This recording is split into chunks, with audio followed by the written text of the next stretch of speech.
নেই কোনো MBBS certificate, তবুও তুমি ডাক্তার। সকাল থেকে রাত বিরতি নেই ডিউটিতে।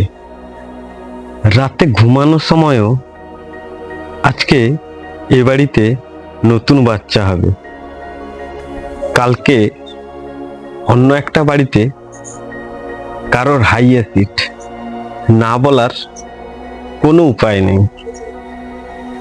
অনেক বড় বড় অসুখে তোমার প্রাথমিক অনুমানের চিকিৎসায়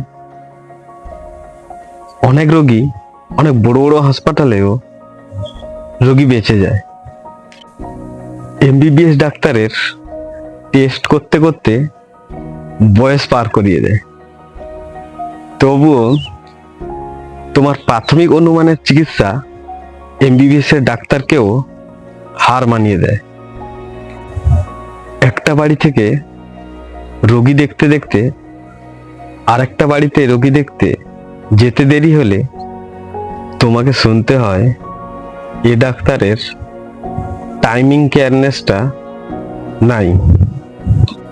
কোনো কোনো সময় রোগী দেখতে দেখতে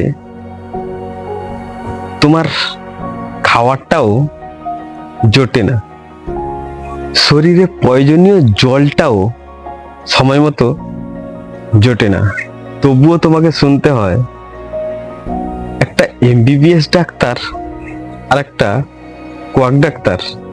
এটা কি ঠিক? তোমার মতো ডাক্তাররা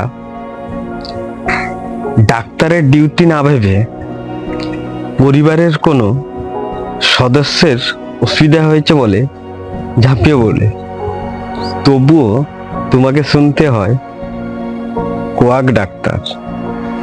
তোমার মতো ডাক্তার আছে বলেই সমাজের নানাবিধ অসুখের প্রাথমিক চিকিৎসাটা বাড়ির কাছেই পেয়ে যাচ্ছে।